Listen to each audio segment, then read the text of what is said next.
Hey y'all, this is AL Thick Madame, and this is the recap review for Tyler Perry's Sistas.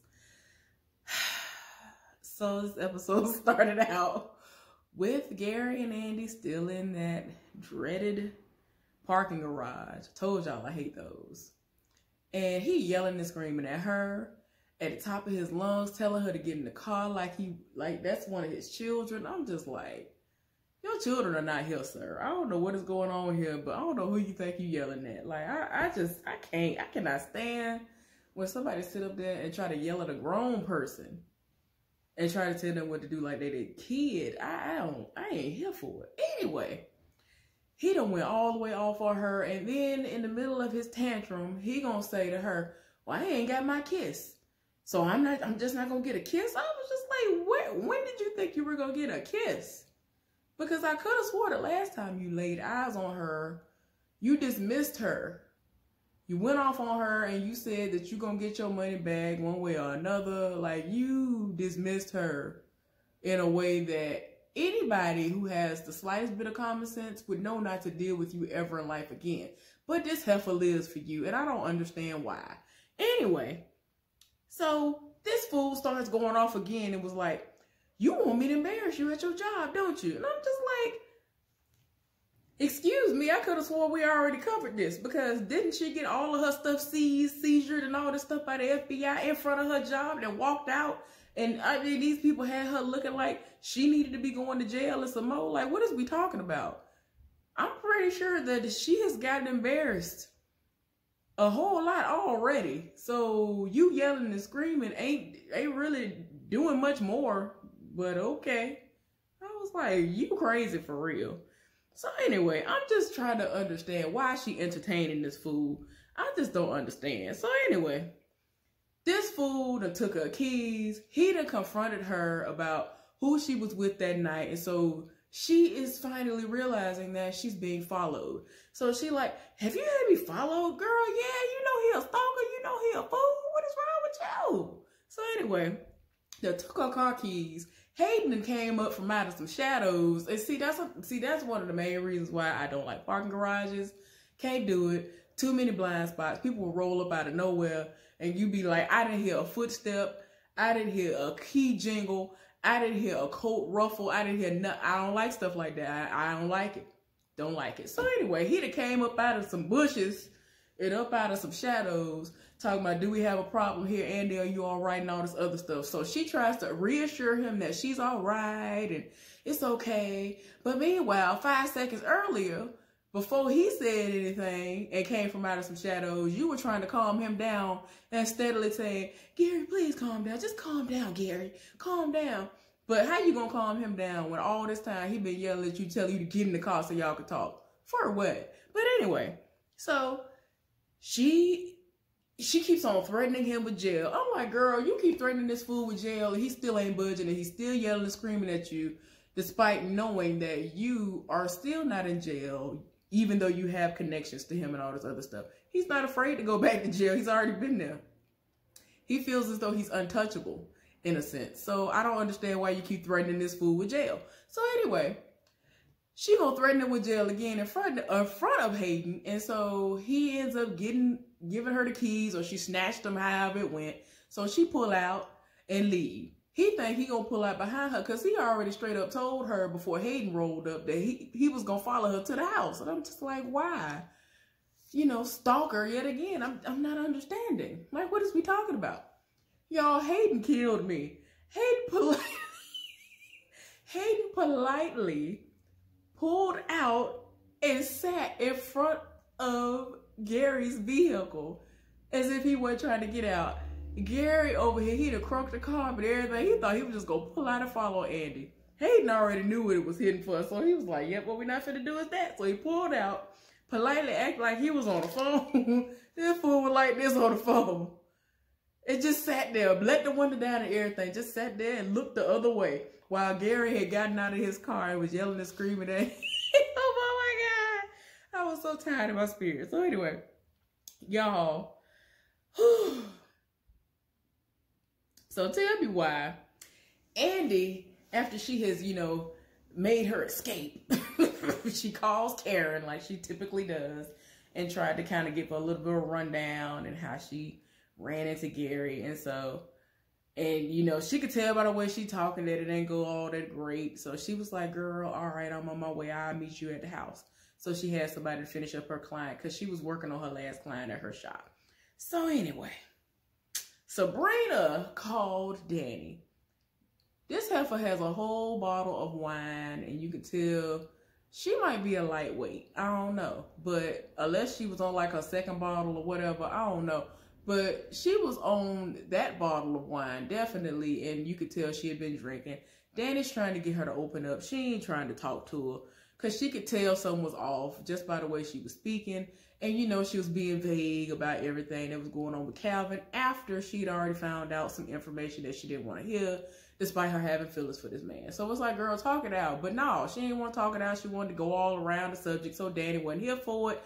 So Sabrina ended up calling Maurice. Maurice is still at work. This fool is determined to make sure that he can continue to have this job. He just really is dead set against letting this boy upstage him in any type of way. And it's like, the boy ain't even trying. That man, let me stop saying boy. That man is not even trying. Like, he's just doing his job with the quickness. But Maurice done been at work for hours. And so Sabrina is surprised he's still at work. And so it's just to the point where she like, hurry up and get out of there and be done. So anyway, I'm just tired.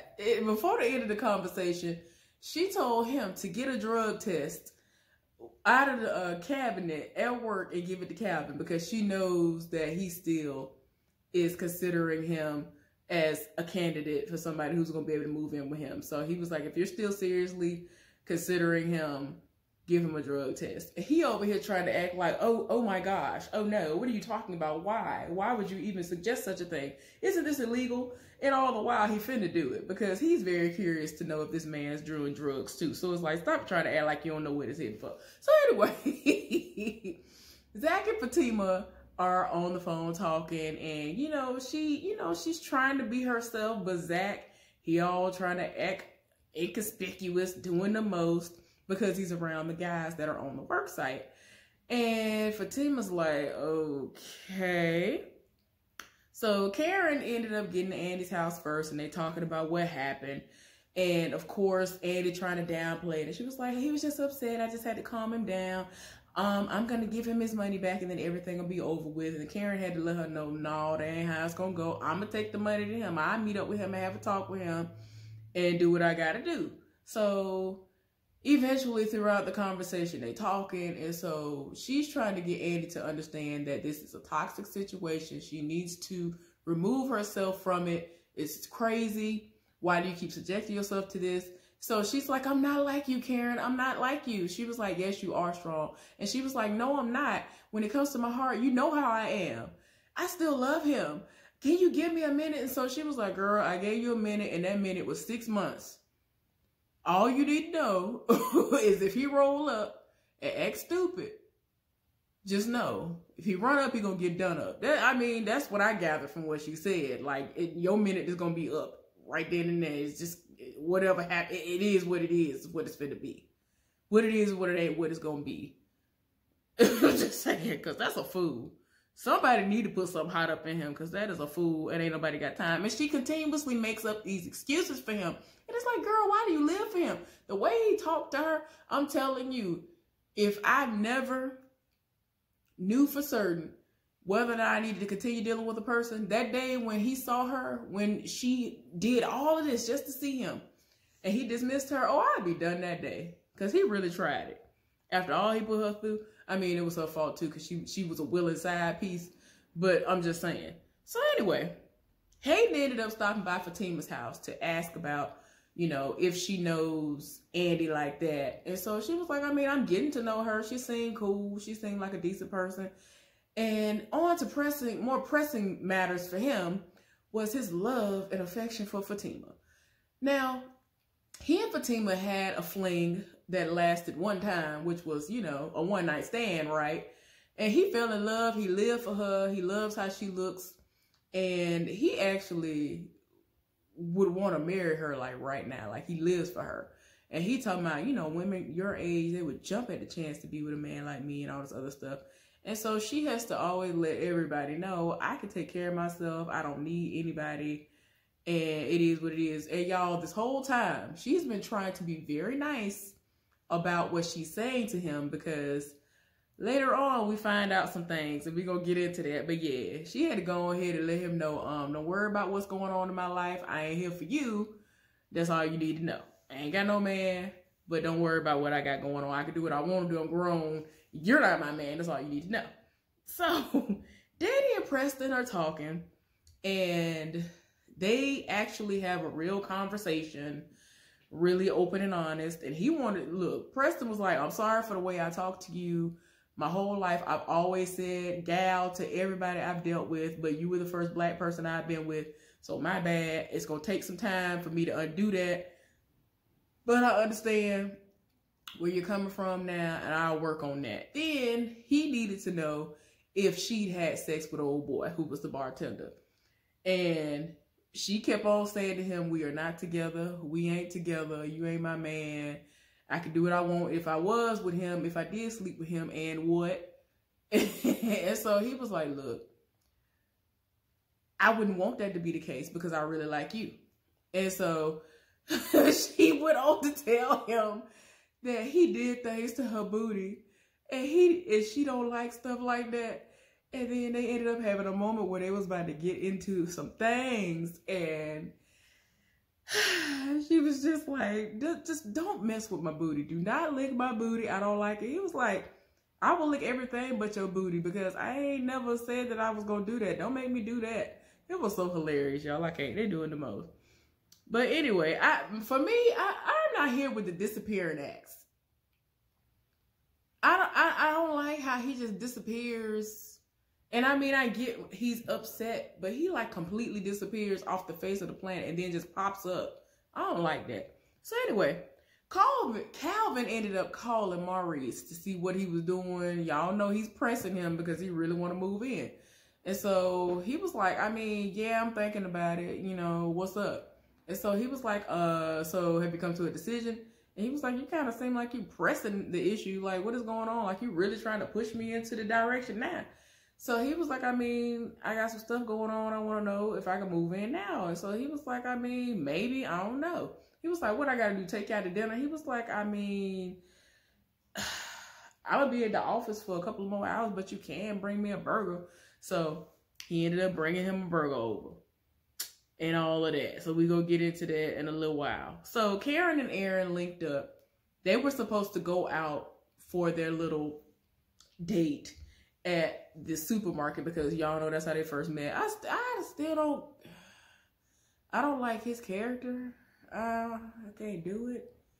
I'm still like, he has these Gary moments for me too. So I'm just like, But anyway, she really was trying to push it. Like, she's trying to spend time with him because she does like him. But at the same time, she knows that she has the girls' night out tonight. And so he was like, I mean, we can push it back. We can do that tomorrow. I mean, I just had a few things I had to pick up. But you don't have to rush to do that with me and then go out with your girls.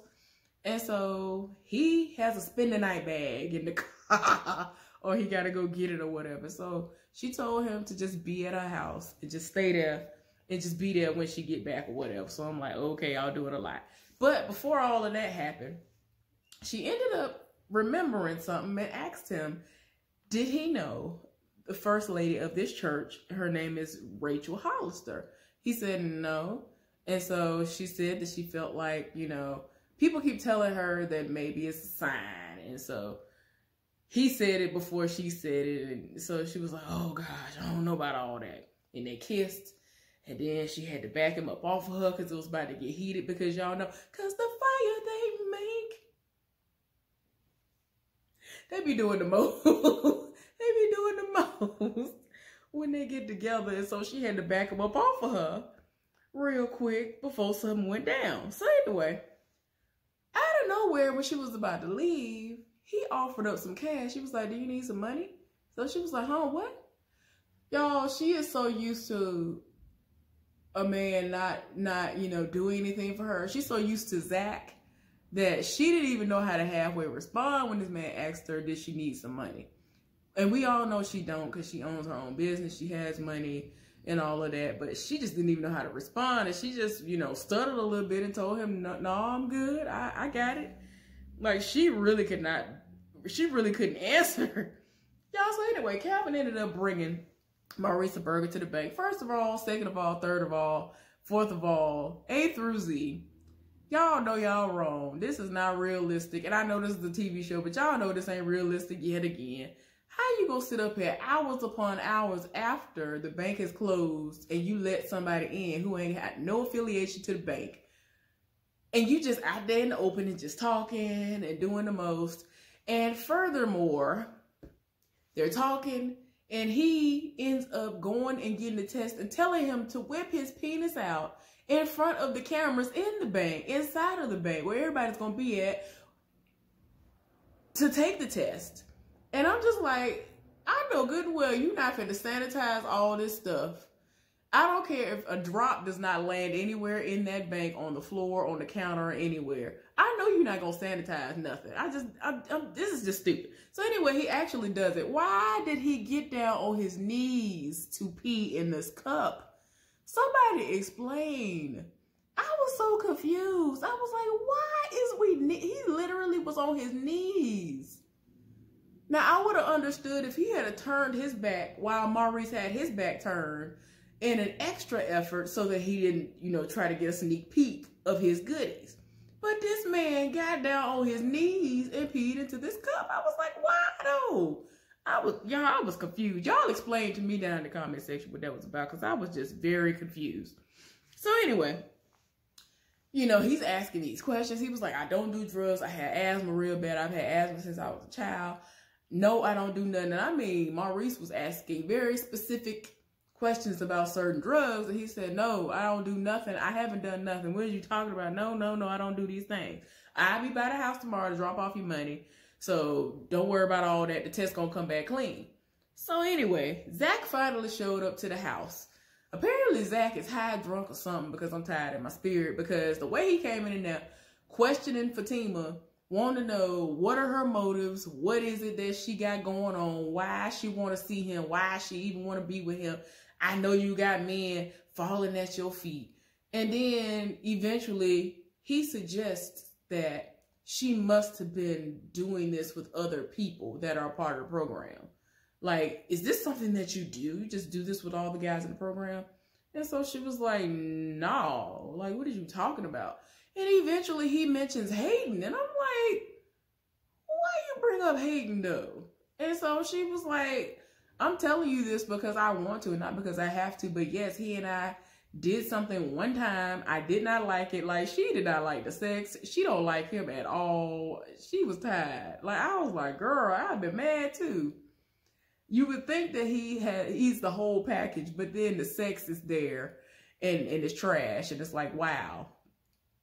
Wow, you have everything, but the sex is trash. Wow. Like, what is going on here?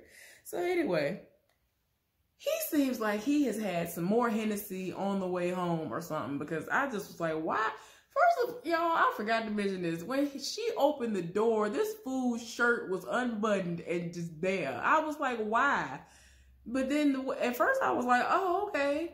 He finna, try to get a quickie in before she leave. But no, he must have been drunk and had gotten hot and he done bust the shirt open. And I'm just like, why is the shirt just open? Because he came in questioning her hard, and I was like, why? So anyway, so the last thing that happens, y'all, I'm so tired. We get to the end of the episode, and Maurice finally done left the bank. And what I finally suspected happened, which was old boy who beat him up, was outside, and he got out and was like, I just came by to see how you doing. I don't have time for the foolishness in my life, y'all. Anyway, I hope y'all enjoyed this recap review. Get down in that comment section and let's talk about it. I hope y'all are having a good one. Y'all be safe out there. I will see y'all later on. Bye.